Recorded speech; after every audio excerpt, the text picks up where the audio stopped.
Graças a Deus. Boa noite, povo de Deus.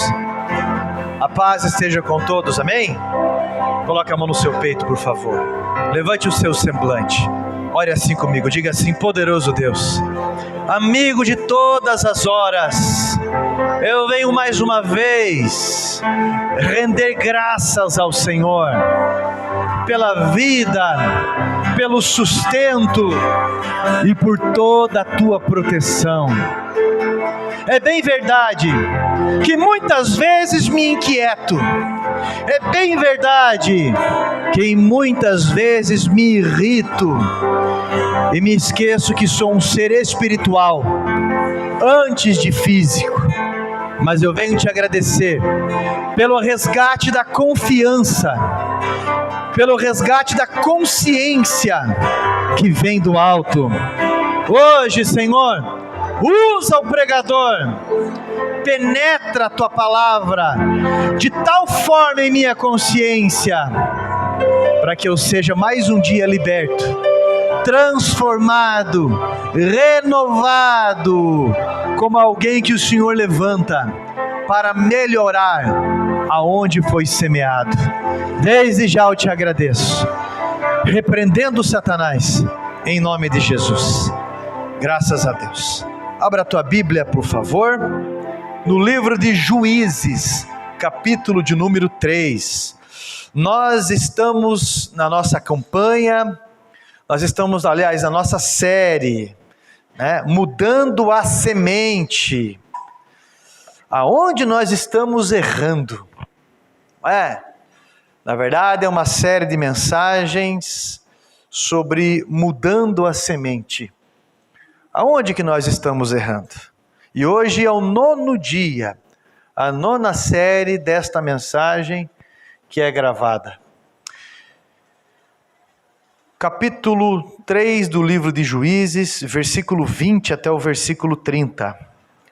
Nós sempre lemos Atos capítulo 3, o verso 19, Arrependei-vos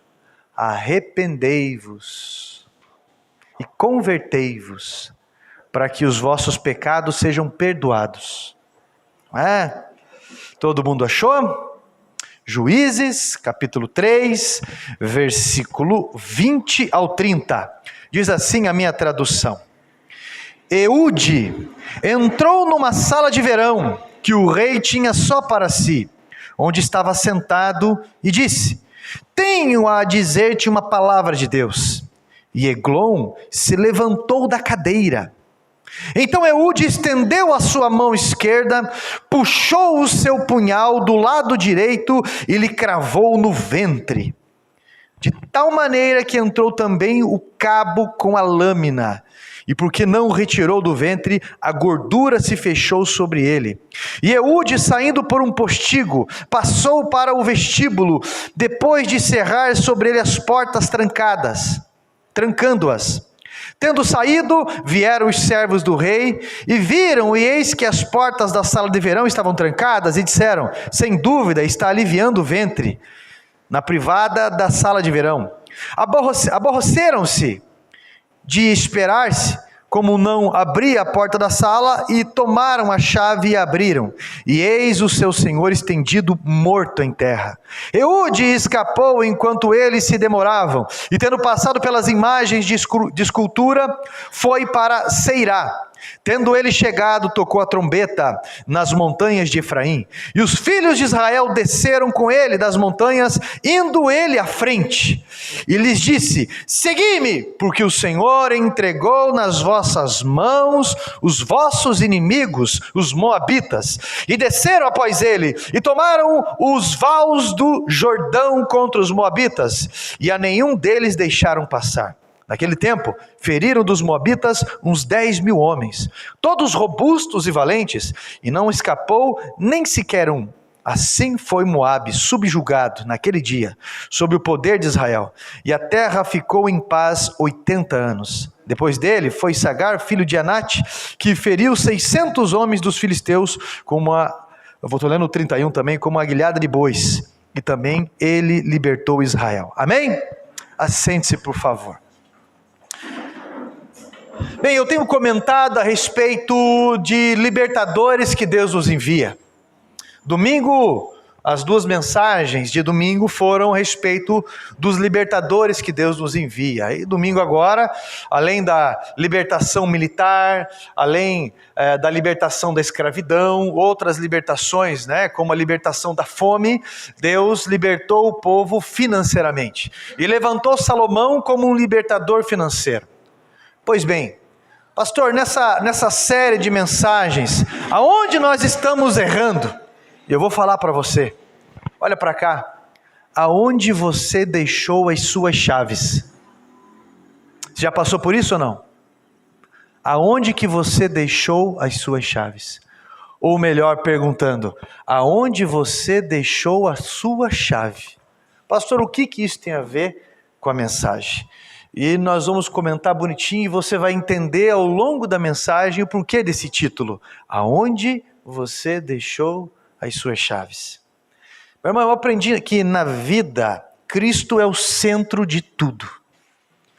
Se você descentralizar Cristo, vai ser como uma torre de Babel, vai virar confusão. O casal descentralizou Jesus, vai ser briga. No ministério descentralizou Jesus, vai ser um jogo, e a pessoa joga e vai perder. Perde a paz, perde tudo, não consegue desenvolver nada. Você está entendendo o que eu estou falando? Jesus é o centro de tudo. Descentralizou Jesus das tuas finanças, meu irmão, parece que ganha num saco furado. Tudo começa nele e tudo se conclui nele. Jesus Cristo mesmo diz isso, no livro de Apocalipse, através do profeta João, através do apóstolo João. Eu sou o alfa e o ômega. Isso é, a primeira letra do alfabeto grego. Eu sou o alfa e o ômega. O ômega, a última letra do alfabeto grego. O princípio e fim. Cristianismo é chamado assim porque Cristo é o centro do universo. O Evangelho de João, capítulo 1, diz que tudo que foi feito por meio dele. Nada do que foi feito sem ele. Agostinho diz, nascemos de ti e só teremos descanso quando nos voltarmos para ti. E a Bíblia é a imagem de Jesus. Ela testemunha e revela profeticamente a respeito de Cristo. Cada um dos 66 livros da Bíblia vai apresentar um ângulo de Jesus, vai apresentar Cristo de uma maneira. O livro de Gênesis, por exemplo, Cristo, o Criador. O livro de Êxodo, Cristo, aquele que liberta. E você vai até chegar no Evangelho quadrangular. Aquele que salva, aquele que batiza, aquele que cura e aquele que está voltando. Evangelho de Mateus, Evangelho de Marcos, Evangelho de João e Evangelho de Lucas. Cada livro da Bíblia, ele vai refletir algo sobre Jesus, porque Jesus, ele é o centro do universo. Tudo que foi feito para ele.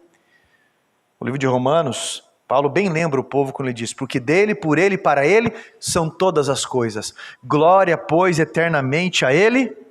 Amém. Quando você entende esse versículo, você pode ficar à vontade com Deus e pedir qualquer coisa dentro deste versículo. Quando você entender ele será concedido. Então, olha que interessante. O Senhor, ele envia uma figura de Jesus através de cada profeta, Ele envia uma figura de Jesus a respeito de cada pessoa da Bíblia, que representa um libertador, um salvador. José na Bíblia, lá no Egito, ele representa Jesus, porque ele também foi vendido e traído pelos seus irmãos, por 20 moedas de prata. Jesus foi vendido por 30 moedas de prata. José, mesmo traído, ele foi fiel, ele foi colocado numa prisão, ele foi, entre aspas, esquecido numa prisão.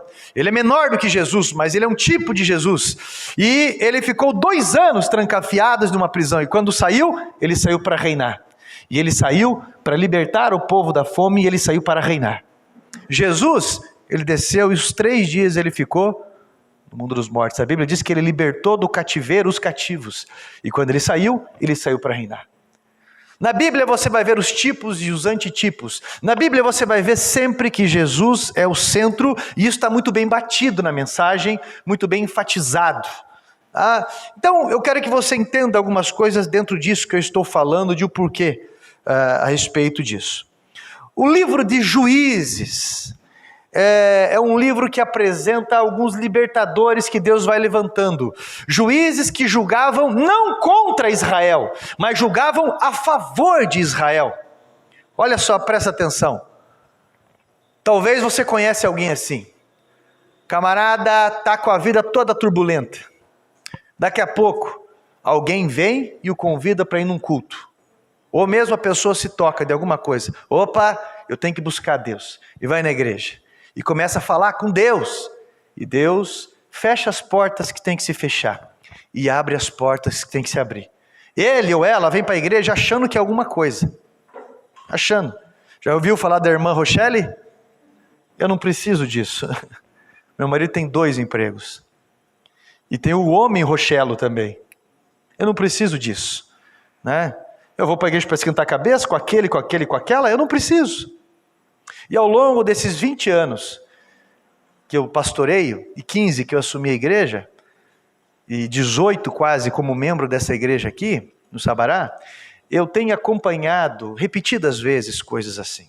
O livro de Juízes, quando o povo se afastava de Deus, os inimigos de Israel vinham e devolviam a humildade para eles. Que tipo de humildade, pastor? Eles viam que sem Deus eles não eram nada. Eles lembravam quem que tinha libertado eles. Eles lembraram aonde que eles estavam.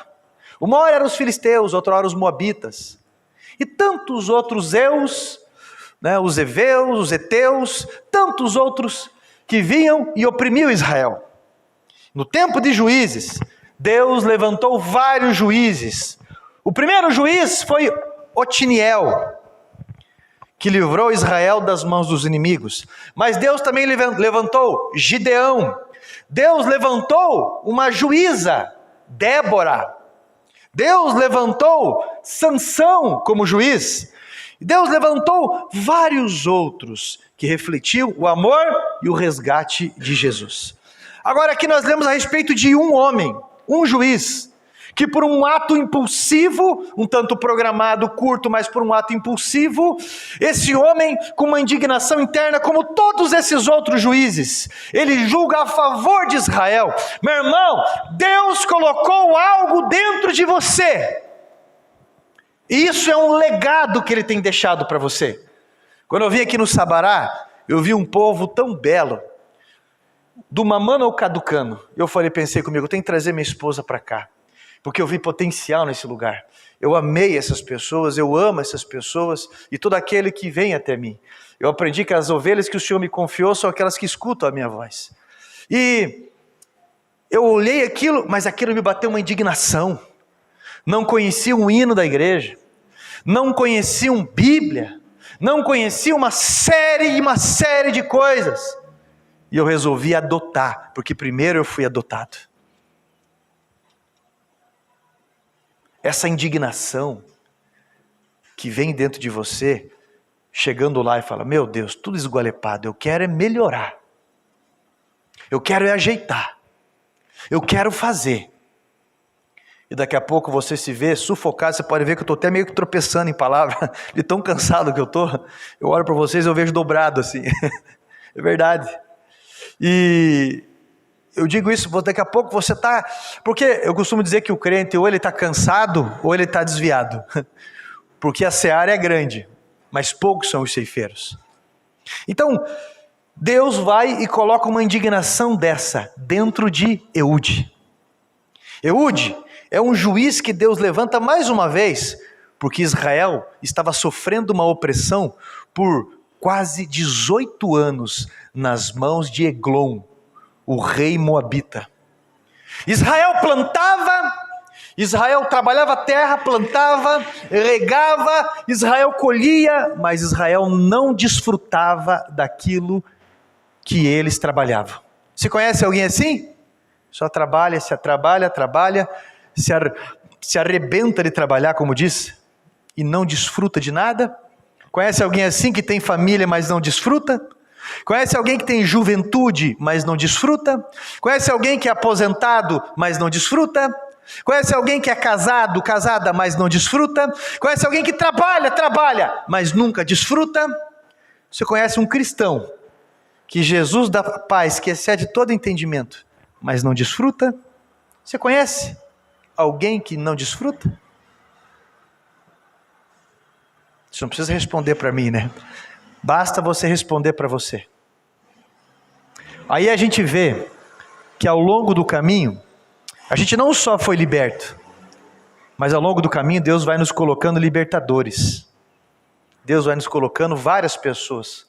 E geralmente há um confronto em nós. E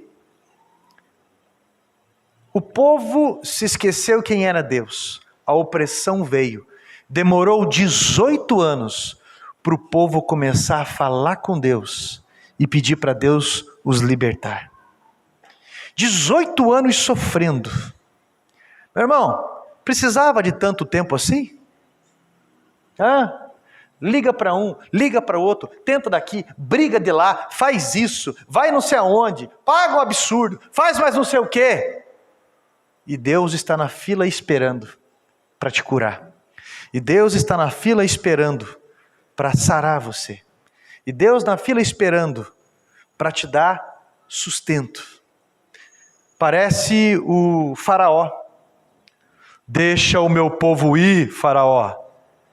As pragas estavam lá. O que o faraó falava? Amanhã de manhã eu deixo. Não podia ser agora? Quer ficar com a praga mais uma noite? Quer ficar com a praga mais um tempo? Às vezes a gente fala com todo mundo e não fala com Deus. Eglon, a Bíblia diz que ele era... Há pessoas que têm uma questão genética diferente. Naquela época, o povo se alimentava de sementes, de frutos, era muito mais natural a comida. Não era só fast food como hoje. Hoje tudo é para engordar. Até, para você ter uma ideia, até a ração que dão para a galinha nos aviários aí, esqueci o nome dos lugares que tem, frango, na mistura, são 3 misturas e uma é cobre, para você ter uma ideia, esses frangos que a gente compra. Um rapaz da igreja que trabalhava numa fábrica de ração para isso, me contou. Porque daí a galinha cresce bem rápido. Tudo é para engordar, para crescer, para dar muita aparência, muita coisa assim. Mas no caso desse Eglon, não. Eglon, ele era alguém ganancioso. E a Bíblia diz que ele cobrava tributos pesadíssimos do povo de Israel. Pesadíssimos. Você trabalha, chega na hora de você desfrutar, ele pega tudo e deixa ali você com pão, para você passar alguns dias com a tua família. Você compra 1000 tijolos, ele chega lá e ele pega 90 tijolos, e você fica com 100. Quando que você vai conseguir terminar de construir a tua casa? O devorador ele é desse jeito. Ele vai vindo, ele vai consumindo a tua energia, o teu cansaço, o teu emocional. Daqui a pouco você está desgastado, parece que você está empurrando uma caminhonete. Não vai, é meia roda que vai, é muito esforço para pouca coisa. Conhece alguém assim? O povo não conseguia se levantar de forma alguma. Aí, desistindo da autoconfiança, lembraram que Deus os livrou incontáveis vezes. E começaram a buscar Deus. E Deus se levanta para nos ajudar das formas mais diferenciadas. Olha para cá. Quando eu falo para você que Deus se levanta para nos libertar das formas mais diferenciadas, tem fatos que são fatos curiosos. Lá na casa da recuperação, do pastor Beethoven, uma senhora de 50 e poucos anos falou para mim assim: pastor, eu não aguento mais aquela menina. Uma senhora de 50 e poucos anos. A menina tem 20 e poucos anos. Estavam internadas, juntas, de umas 50 pessoas que estavam lá. Eu acho que umas 10 deviam ser mulheres ou 8 mulheres. Tem a ala das mulheres, a ala dos homens e a ala dos casais. Os lugares lá. Mas enfim, e ela disse: eu não aguento mais que ela me passou, eu tenho vontade de voar nela. Em diálogos, eu já joguei água na cara dela. Eu já falei: pastor, você não tem ideia. E sabe o que é o duro para mim? Que parece que aonde eu vou, aparece uma situação dessa aí igual essa menina. Parece que tudo que ela faz é para se aparecer, tudo que ela faz é para ridicularizar, tudo que ela faz é para me provocar. A presença dessa menina me irrita. Parece que Deus não existe, o diabo não existe, é só aquela menina. Pastor, isso está me atormentando, porque eu já abandonei tratamento outras vezes por conta disso. E o que eu disse para ela? Aonde você for, se você já pediu para Deus, Deus vai te enviar um libertador. Só que você tem que identificar quem são os libertadores. E essa menina é uma libertadora tua. Da onde? Porque se você não aprender a lidar com ela, se você não passar dessa fase, você vai para qualquer outro lugar. Vai acontecer a mesma coisa e a senhora vai cair no álcool de novo. Ela ficou em choque, não gostou muito. A nossa conversa foi mais extensa. Todo dia, lá na chácara, ela acordava cedo e passou a ir no monte orar. Todo dia pela manhã. Orava a Deus, fazia devocional com Deus e pedia graça naquele dia para que ela olhasse com outros olhos. E para que ela contornasse a situação. Eu, pessoalmente, havia até me esquecido da situação, porque são muitos conselhos durante o dia. E ela, depois de uns meses, me lembrou, pastor, graças a Deus, não me sinto provocada, não me sinto irritada, para mim não faz a menor diferença. E eu vou te falar uma coisa, estou até achando engraçada. Gosto da pessoa e se precisar de mim eu vou ajudar. Sabe o que é? Ela se apegando com Deus, ela deixou de ver as pessoas como inimigo e ela passou a ser mais parceira de Deus, olhando as coisas de cima para baixo. Quem que foi que te chamou? Jesus?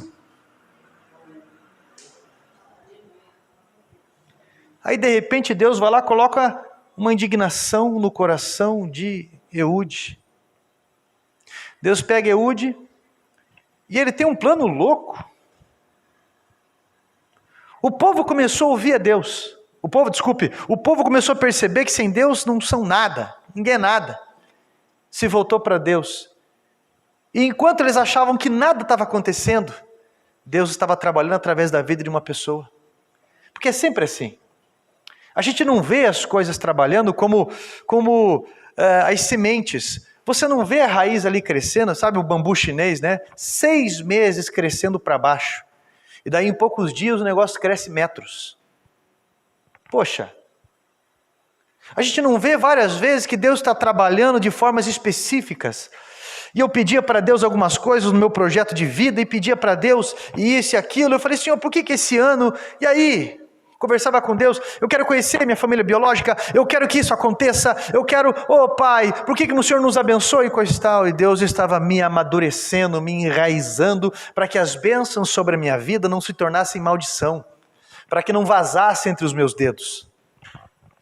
Deus estava me amadurecendo e está me amadurecendo em muitas coisas.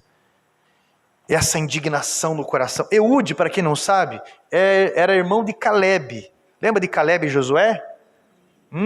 Irmão de Caleb, irmão mais novo dele. E ele tem um plano louco. Ele foi levar um tributo, um presente, um tributo para o rei Eglon dos Moabitas. Ele fez umas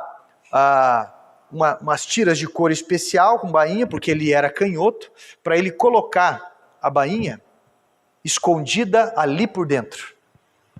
E ele disse que tinha uma coisa muito importante para falar para esse rei. E que tinha que ser em secreto, muito especial. Ele tinha um recado muito especial. Então ele chegou, como era de costume, para entregar um tributo para esse rei, falou isso. Só que ele deixou o povo de Israel combinado já. Eu vou lá. E se a trombeta tocar, a enxada, a ferramenta que vocês tiverem, nós vamos para a guerra. Porque Deus nos entregou nas nossas mãos. Olha o nível da indignação. Olha o nível. Nós pensamos em uma guerra de 100, 200 pessoas. A Bíblia fala que morreram 10 mil homens dos Moabitas. 10 mil homens, meus irmãos. O que eu achei interessante é que ele chega diante do rei, entrega o tributo, e lá estão várias pessoas e soldados, e ele fala assim, rei, mas eu tenho um negócio especial para te falar. E o rei fala, o rei curioso, né, lombriga, mas então vamos na minha sala de verão. A sala de verão era onde o rei ficava à vontade, ficava nu, ia para, como a Bíblia é educada e fala, aliviar o ventre real. Vamos lá para a minha sala. E o rei entra, se vira, fecha as portas, se vira, conte-me. E ele fala, o que eu tenho para contar para o senhor é isso aqui. Tira a bainha e enfia na barriga do rei. ele enfia na barriga do rei, e a Bíblia diz que o negócio cravou de tal forma, ali mesmo, que não só saiu sangue, como começou a sair a gordura por cima do cabo, porque ele colocou até o cabo para dentro. E nisso as portas estavam trancadas, ele conseguiu sair por um outro lugar, passou por uma outra sala grande de imagens, de idolatria, e foi e conseguiu tocar uma trombeta. E quando ele toca a trombeta, a Bíblia diz, o povo sai e sai berrando. Enquanto tudo isso está acontecendo, os guardas dos moabitas estão lá. Ninguém incomoda o rei não gosta de ser incomodado, ali é o lugar dele ficar à vontade. Mas espere, o rei não saiu ainda? Demorou tanto que ficaram incomodados, bateram, perguntaram se estava tudo bem, o rei não respondia, arrombaram aquela porta real, portas grandes, colossais, arrombaram e quando entraram viram o rei daquele jeito. Só que nisso o povo de Israel já estava chegando. Chegaram com as suas armas medievais ali, com as suas armas atrasadas, vamos dizer assim, muito menores, muito inferiores às armas dos moabitas, né? Não é nem medieval veio meio depois, as suas armas quase pré-históricas, e a Bíblia diz que eles mataram, não deixaram um só moabita, e homens robustos, homens fortes, mataram os 10.000 moabitas, e eles pediram restituição. Olha só, Eude, ele representa uma figura aí. Eles pediram restituição, foram libertos, e a Bíblia diz que o povo de Israel teve paz por 80 anos. Por 80 anos. Eude, ele representa a figura de Jesus. Eglon, ele representa o nosso inimigo, Satanás, que é ganancioso, que é asqueroso, que rouba, que deixa a pessoa patinando, a pessoa que está escrava dele. Cristo foi ao mundo dos mortos. Cristo pisou na cabeça da serpente. Cristo tomou as chaves do inferno e as chaves da morte.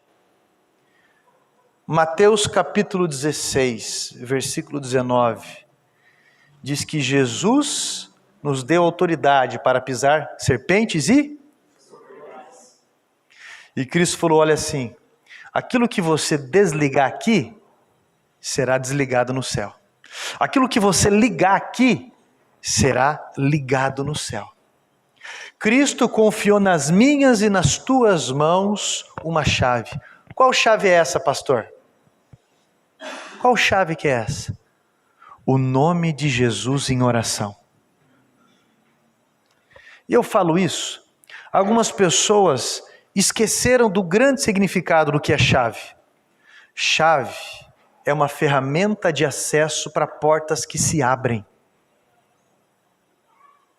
Chave, meu irmão, é uma autorização de acesso, de conquista, de avanço. Nós temos a chave mais preciosa do universo. Porque quando Jesus tocou a trombeta, aliás, quando foi tocada a trombeta sempre era tocado para a vinda, ou antecedendo a vinda de um rei. Para você ter uma ideia. Quando tocou a trombeta, foi uma autorização para o povo tomar posse, para o povo vencer. Eu vou falar uma coisa para você, não é você que tem que separar, é o demônio que tem que sair de casa. Não é o teu filho, adolescente, ou seja quem for, que tem que ser expulso de casa. É o demônio que tem que ser expulso de casa. Essa chave, ela nos dá autoridade para repreendermos Satanás e colocarmos ele debaixo dos nossos pés, que é o lugar dele. Você está entendendo? Essa chave, meu irmão, nos dá o direito de abrir portas e de avançar no tempo certo.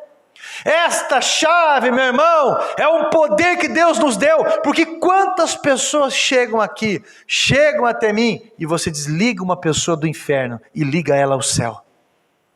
Quantas vezes pessoas chegam abatidas, tristes e confusas, e a palavra de Deus, no nome de Jesus, desliga essas pessoas desse tormento e liga elas ao céu. Ah, meus irmãos, eu lembro uma vez uma senhora que chegou na igreja, membro da igreja, eu batizei a família inteira dela, e chegaram com uma criança, de 1 ano e meio, quase 2 aninhos, quase 2 aninhos, uma menina bem bonitinha, cabelinho encaracolado, eu lembro até hoje. E as mulheres da igreja tomaram partido naquilo e também isso foi encaminhado a questões de lei e coisa e tal, mas dentro do sigilo para que não fosse exposto a criança. Mas o pai da criança andou abusando de uma criança dessa. Olha o absurdo. E como se não bastasse, o pai passou uma doença para a criança, dessas incuráveis. E não só sintomas, como sinais do corpo da criança ficaram horríveis. E a genitália da criança, terrível também. E trouxeram a criança. A gente conversou, as tias e todo mundo tomaram providências na época, mas eu lembro que eu falei que nós podemos desligar isso e podemos ligar ao céu a cura sobre a criança. A criança estava... a imagem nunca mais sai da cabeça. E eu lembro que a gente orou e as irmãs intercederam, foi bem fervoroso. E no outro dia a tia começou a me ligar. Nem mandou mensagem, não era a época de mensagem, mas ela me ligou e falou: pastor, um milagre aconteceu. Porque tudo que tinha no corpo da criança, principalmente na genitália dela, secou-se. Tudo que tinha lá. Pastor, a menininha não tem mais sintomas. Uma semana depois, a menininha não tinha nada. Né? E fizeram um exame, dando tudo positivo, fizeram outro exame, dando tudo negativo. Tá? Então, eu lembro... por quê? Porque foi lembrado que a trombeta já foi tocada. Foi lembrado, meu irmão, que o Senhor já pisou na cabeça do devorador, do inimigo, aquele que não deixa a gente avançar. Foi tomado posse, foi ligado ao céu. Olha o poder da oração no nome de Jesus. Eu lembro, alguns aqui eu já contei isso, que é mais velho da igreja vai lembrar, de um rapaz que estudou comigo na escola, no Protásio de Carvalho, à noite, e ele já veio no culto aqui. E eu mando as mensagens dos cultos para ele. Fábio Plombon, o nome dele, o sobrenome dele eu não esqueço. E eu lembro que eu visitava vigílias e igrejas com ele, e um tempo ele não apareceu, eu fui na casa dele, bem no começo quando eu assumi a igreja aqui. Quando eu cheguei lá, a mãe dele abriu a porta, ele mora ali no bairro Santa Helena, abriu a porta e falou: olha, ele está muito mal de saúde. Eu falei: o que aconteceu? Isso é um tumor na cabeça dele. A cabeça dele inchou. Ele está 1 mês e pouco sem ir no banheiro, a barriga dele está desse tamanho. Aí eu falei: eu posso falar com ele? Quando eu conversei com ele, nem o portão eles abriram. Não sei se estavam nervosos ou não, mas ele foi até o portão. A mão dele assim, ó, tremendo, ele não enxergava direito porque o tumor estava espremendo alguma coisa ali, e deu hidrocefalia para ajudar ainda, porque daí dá aquele líquido, aquela pressão, né? Ele não conseguia falar direito, não ia no banheiro, daquele jeito. Eu falei: meu Deus do céu. Eu falei: coloca a tua mão aqui para fora da grade. Orei por ele. Falei: vamos orar por ele. E ele foi internado. Lá no Hospital de Clínicas, se eu não me engano, no 8º andar, que é a ala da neurologia. Eu falei: meu Deus do céu. Aí me ligaram, o irmão dele me ligou: pastor, tem como você ir lá orar por ele? Porque a doutora que está cuidando do caso dele, disse que ele está indo para a UTI e possivelmente de lá ele não saia mais. Vivo não. Doutora Eliane, alguma coisa assim. Eu falei: misericórdia, eu vou. E foi num domingo. Eu tinha um escortinho vermelho, peguei a Gleice, tinha só o Eric e o Eduardo, vim fazer visita. Quando eu cheguei lá, ele não estava enxergando mais. E ele não estava falando mais. Ele só estava ouvindo. Aí eu falei com a noiva dele, do lado de fora, chorando, a mãe chorando, todo mundo. Quando eu conversei com elas lá, desesperados, falei: não, mas Deus vai mudar esse cativeiro. Eu cheguei lá, ele movia para lá e para cá, na cama. Aí eu cheguei, ele: está ouvindo? Está ouvindo. Eu falei: então ele vai ouvir. Então ele vai ouvir. Eu falei: daí eu sem vergonha. Intimidade, né? O que é intimidade às vezes? Daí eu sem vergonha: você acha que você vai deixar essa menina na mão? Você vai casar com ela, rapaz. Você vai casar com ela. Contei alguns testemunhos ali para ele, para ligar o coração dele, para ligar a fé dele ao céu, para que a fé dele seja ligada e o milagre aconteça. Porque a fé vem por onde? De ouvir o quê? Palavra de Deus. E eu comecei a contar para ele alguns testemunhos, e começou a escorrer lágrima dele, e eu segurei nas mãos dele e orei. Isso foi no domingo. Na terça-feira eu recebi uma ligação: pastor, não sei o que aconteceu, não foi para UTI. Queria que o senhor fosse lá, porque ele está melhorando. Voltei na quinta-feira lá, ele estava enxergando e ele estava falando. Na outra terça-feira, ele estava aqui na igreja contando o testemunho do que Deus havia feito na vida dele. Por quê, meu irmão? Porque Deus nos deu uma chave. Aonde estão as tuas chaves? Aonde nós estamos errando, pastor? Aonde você deixou as tuas chaves? Cadê essa autoridade no nome de Jesus? Por que você não usa essa autoridade?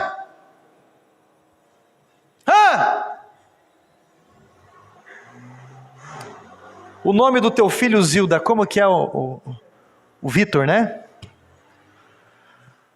Eu trabalhava no Hospital das Graças, recebi uma ligação, não lembro de quem.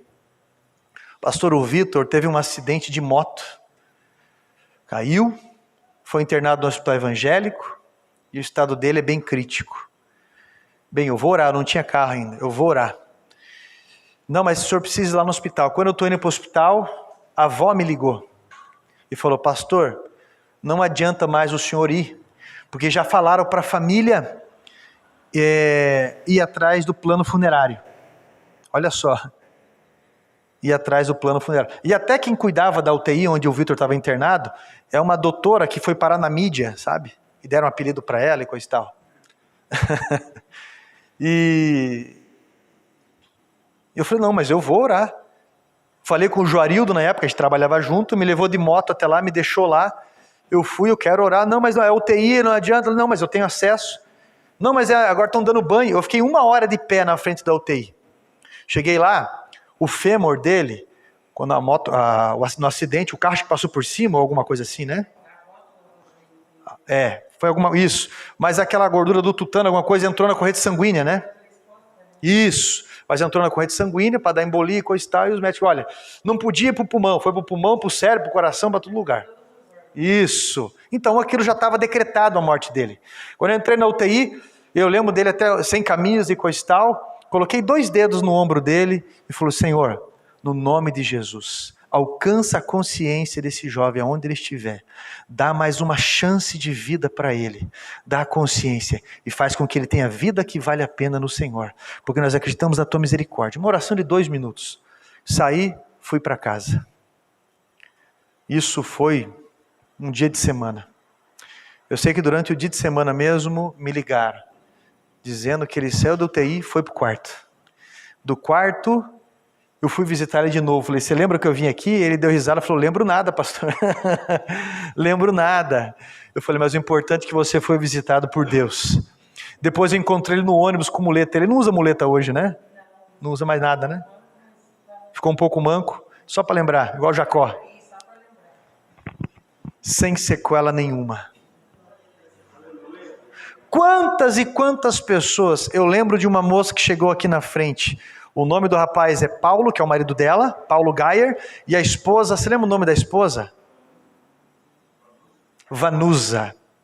Pastor, há anos nós estamos casados, aí estavam morando junto, o casamento foi eu que fiz o casamento deles. E nós não temos filho, pastor. Eu não tomo nenhum anticonceptivo, né? Enfim. E eu não engravido. Falei, então coloca a mão no teu ventre. Eu sou famoso por causa disso aí. Coloca a mão na tua barriga. Eu vou colocar a mão em cima da tua mão. Senhor, abre este ventre. No nome de Jesus, derrama da tua graça assim, assim, assado. Falei, orei a Deus ali, no nome de Jesus. Aí brinquei com eles, porque o Paulo com o narizinho dele era meio assim, né? E ela é bem ruiva. E ele moreno. E eu brinquei, imagine que legal chegar um rapazinho ruivo, com o narizinho assim, pastor, eu posso pousar na casa do Cauã? Para mim, eles deram risada, pois a menina engravidou. O menininho é uma benção, eles moram em Cascavel, eu fui visitar eles. E eles vieram para cá também. Ele é diácono, eles trabalham na quadrangular lá de Cascavel. Meu irmão, o que Jesus não pode fazer? Aí eu pergunto para você, aonde estão as tuas chaves? Aonde estão as tuas chaves? Seja o que for. Quando eu cheguei aqui na igreja e eu vi aquele povo feliz em servir a Jesus, falei, Senhor, isso é do Senhor. Isso é do Senhor. Me dá esta graça, Pai. E eu disse para esse povo, no nome de Jesus, nós vamos construir uma catedral para Ele, aqui. Muitas pessoas vão ser alcançadas. Teremos capacidade para abrigar e teremos qualidade para ensinar e para fazer. Só que Deus vai nos dando maturidade ao longo do caminho, vai nos treinando, nos capacitando. Hoje de manhã, eu estava na reunião com as pessoas do pré-moldado para fazer toda a estrutura lá. E eu tenho a certeza que vai dar certo já. Né? Das estruturas externas, o telhado, 10 metros de altura. 10 metros de altura, gente. Um poste é 7 metros. 10 metros de altura e uma estrutura de 20 por 40. E a laje vai vir depois que nós pagarmos essas colunas e o telhado. Deus derrame graça aí, né, nesse plano todo. Mas em seguida vamos mudar para lá. O terreno foi comprado, mas tudo isso no nome de Jesus. Vocês estão entendendo o que eu estou falando? Aonde nós estamos errando? Aonde nós estamos errando? A gente se debate demais com relação a pessoas, e não dão crédito, e falam, e faltam, e provocam, e falam isso, e acontece não sei o quê, e é isso, e você fica naquela redoma, parecendo aquele fliperama dos anos 80, com aquela bolinha que vai e somando ponto para o inferno. E você fica se debatendo, e fica se debatendo. Olha para cá, meu irmão, aprenda a sacrificar os teus Isaques para Deus. O pastor Rogério bem lembrou na mensagem ontem. Deus não quer saber de Isaac, Deus quer saber do teu coração, Abraão. E aí fica aquela mulher assim, pastor, meu marido não dá bola para mim, meu marido não dá. Mas quem que vai querer saber de uma pessoa ranhenta assim, triste, choramingando, sufocando, toda hora botando pressão, toda hora assim, quem? Ele ficou com você porque você ia melhorar a vida dele? Feliz, sorridente, não sei onde que foi, agora olha para você, se cuida. E outra coisa, busque Jesus. A Bíblia diz que um coração alegre formoseia o rosto. Busque a Jesus, deixe teu marido ser um caçador, não fique correndo atrás dele não. Deixe-se ser cortejada. Pior coisa é querer ficar criando um marido em cativeiro dessa forma. Pior coisa é ficar dessa, mas você não me dá atenção, porque você não quer, porque você quer. Meu irmão, minha irmã, e a mesma coisa, tem uns maridos assim também, né? Manhoso que só pela graça. Manhoso, birrento, manhoso, e fica nessa também. Infantil. Meu irmão, vá para Jesus. Dobra o teu joelho, Senhor, abra os olhos desse homem, pelo amor de Deus. Aí você fica preocupada. Não, porque deu tiro daqui, eu coloco silicone nas orelhas, e daí eu implanto cabelo aqui, e daí... Meu irmão, não é isso. Não é isso. Não, porque se eu fosse mais baixinho, ou se ela fosse mais alta, ou se isso aqui, e opa, e... Não é isso.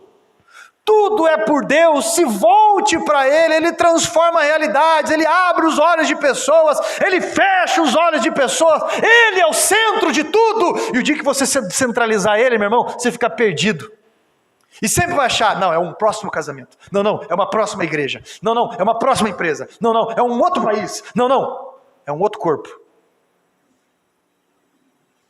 Aí você encontra modelo, tudo qualquer tipo. Aí você encontra pessoa casada assim, de tudo qualquer tipo. Aquele marido que olha, eu amo as dobrinhas daquela mulher, dá até medo do cara falar. Ou ele fala assim, eu amo aquela mulher pequenininha. Ou ele fala, eu amo essa mulher que dá o dobro de altura. Ou você vê aquela mulher que olha para aquele cara, está todo mundo olhando para meu marido às vezes, mas ele tem olhos para mim. Porque meu marido, aí você olha para ele... Parece como é que chama? Uma sucata andando. Parece uma sucata, um carro velho, né? Anda até meio. Parece aqueles caminhão de materiais de construção, que a gabine vem aqui e a parte traseira vem meio de lado. Então vem meio assim, né? Vem meio torto assim. Você olha para ele e ele é desse jeito, assim. E ela pega na mão dele tudo orgulhosa. E vai andando com ele assim, como, né? É o príncipe dela, poxa. Aí fica a pessoa, não, porque se eu perder, e olha aqui, meu irmão, peça para Jesus abrir os olhos, peça para Jesus entrar na causa. Olha, meu irmão, eu trabalhei 8 anos no hospital, trabalhei mais numa outra empresa também. Mas no hospital foi onde houve a minha conversão. Eu tive cada situação. Teve uma situação que armaram para mim. E, poxa vida, uma situação que armaram para mim, olha só. Faltava um dia para eu sair de férias. E no computador onde eu estava, eu trabalhava pela manhã, à noite alguém tinha deixado alguma imagem de alguma mulher no computador. Não era uma mulher nua nem nada, mas era uma mulher de calção curto. E tinha mais pessoas que trabalhavam naquele setor comigo. Um dos diretores, que eu fiquei sabendo depois que era de uma seita e que não gostava de mim, assumidamente, chamava eu de pastorzinho de meia tigela, por causa da minha idade. Eu assumi a igreja, para quem não sabe, com 21 anos. Ele passou por ali e ele fez assim: o que é isso aí? Eu falei, faltava 5 minutos para eu bater meu cartão, para eu sair e bater o cartão. Ele, o que é isso o quê? Eu falei, o que é isso o quê? E ele olhou e falou, isso aí no computador? Eu fiz assim para ele, ligou para a gerente na hora, ligou e fez aquele rebu, eu fiquei nervoso na hora. Falei, mas o que é a alegação? O que está acontecendo e coisa e tal? Eu fui conversar com ele falou, meu amigo, faz favor, volta para o teu setor. Não quer dar chance de falar. É diretor. E eu o que eu sou? Um simples recepcionista que eu era naquela época. O que eu fiz? Fui no banheiro. Dobrei o meu joelho. E falei, Jesus, Senhor Pai, o Senhor é o Deus da justiça, o Senhor é o meu juiz. E eu lembro que eu fiz uma oração repetida para Deus, me ajuda, Senhor, me ajuda, me protege, o Senhor sabe de toda a verdade, me protege, me honre. Levantei, fui para casa. Quando eu voltei, me deram férias, fiquei de férias. Quando eu voltei das férias, a gerente chamou e falou assim, Carlos, o Joarildo que está aqui, que é pastor hoje, pode contar isso para você também. Carlos, o diretor fez uma reunião com todos os gerentes aqui, alegando que você estava entrando em sites pornográficos através dos computadores da empresa. Aí essa era a alegação dele. Carlos, ela deu risada e falou, Carlos, mas olha que interessante, o CPD do hospital, que é o que controla toda a informática, provou para ele que mesmo que se você quisesse entrar, você não iria conseguir, porque o sistema trava. Eles naturalmente têm essas travas, eu não sei como funciona isso, mas mesmo que se você quisesse, não ia conseguir. Então ele não pôde fazer nada contra mim, nada. Entrei lá e ainda a minha gerente chamou e falou, olha, eu gostaria muito, porque tem muito zoom em setor, eu queria muito que você fizesse uma devocional, um tanto, como é que chama? Ecumênica, assim, não, faz uma devocional com esse povo aqui, por favor, antes de começar o expediente. Eu falei, tá bom. Mas Ele é o meu juiz. Deus me honrou. Eu não fui mandado embora, nem por justa causa e nem por má impressão. E quem se levantou contra mim, passou vergonha naquilo que estavam falando. Eu não sei como é que está no teu trabalho. Eu não sei o que está acontecendo na tua igreja. Pode ser até na tua igreja. Pode ser até, eu não sei, no teu ministério. Eu não sei o que está acontecendo lá na tua família, na tua rua. Eu não sei o que está acontecendo. O que eu sei é que você esqueceu onde estão as tuas chaves. Você pode pegar essas chaves hoje, no nome de Jesus, e a porta que Ele abre, ninguém fecha. Você está entendendo? Amém? Não esqueça disso no teu projeto de vida e em tudo que você está passando. Porque você está se debatendo demais. E Jesus está na fila só esperando a oportunidade dele de sarar a tua vida. Amém? Ele já tocou a trombeta? Ele já pisou na cabeça da serpente? Então, por que você não pisou ainda? Por que você anda ligando para o pastor de madrugada? Pastor, tem uma pessoa endemoniada aqui, pastor, por que você não impõe as tuas mãos e repreende e ora? Expulsa. Por que você não ora pelos teus familiares ali? Por que você não faz algumas coisas? Porque esqueceu da chave, ou da importância dessa chave, que desliga e é desligado lá, que liga e é ligado lá, e que o céu é governado por nossa oração na palavra de Deus, que é uma série que eu vou começar ano que vem, moldando as nossas orações através das promessas. Amém? Se coloque em pé, por favor, no nome de Jesus. E eu vou orar com você. Você lembra onde você deixou a chave? Pastor, deixei essa chave atrás da minha raiva. Pastor, deixei essa chave debaixo daquele tapetinho lá chamado inveja. Pastor, eu deixei a minha chave atrás da conturbação. Pegue essa chave na mão agora. O nome de Jesus, que é a única chave que Deus nos permitiu trazer aquilo que é espiritual para o mundo físico. A única chave. Pare de viajar na maionese. Pare de cobiçar o que é do próximo. Pare de se atormentar. Pare, porque Jesus quer te honrar. Jesus tem grandes portas para você entrar. Jesus tem grandes avanços, porque o Pai ama fazer isso pelos filhos. Mas você precisa entender que Ele é o centro. E depois você vai reconhecer quem são os libertadores da tua vida, que Ele nos envia. Amém? Levanta a tua mão direita assim. E você vai orar nessa situação com esta mão levantada, porque você vai usar essa chave agora. Você precisa trancar portas? Então você vai trancar esta porta aí. Porque volta e meia volta a acontecer isso, você vai trancar essa porta. Tem que abrir portas, você vai usar essas mãos. Porque Deus deu o casamento para você aproveitar. Teu casamento é um consolo. Porque Deus derramou graça sobre a tua idade, para você aproveitar cada fase da tua vida, cada momento. Porque Deus lhe confiou ministério, porque Deus lhe confiou pessoas, porque Deus lhe confiou missões. Ele é Deus. E eu vou orar com você, e você vai usar essa chave. Pai, em nome do Senhor Jesus Cristo, talvez a tua mensagem foi dirigida hoje a alguma pessoa que está atormentada, como uma barata tonta, pedindo para ser pisado.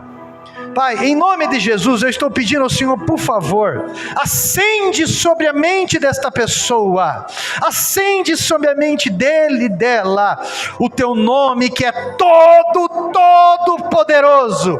Acende agora, Pai, entrando com a tua providência, encontrando um caminho de fé, encontrando, Pai, sobre esta pessoa, algo, meu Deus, uma brecha, como uma semente de mostarda que foi semeada no chão mais fértil e se tornou a maior das hortaliças. Em nome de Jesus, Pai, guia esta pessoa nesta oração, guia, meu Pai, para que os demônios caiam por terra, para que esse devorador caia por terra, porque muitos sonhos estão sendo roubados, porque essa pessoa vive triste, porque essa pessoa vive pressionado, porque essa pessoa vive angustiada, porque essa pessoa vive abatida, porque essa pessoa vive conturbado, como se uma conspiração houvesse ao redor, porque essa pessoa vive triste pelos filhos, meu Deus, como se ninguém a entendesse, ou o entendesse,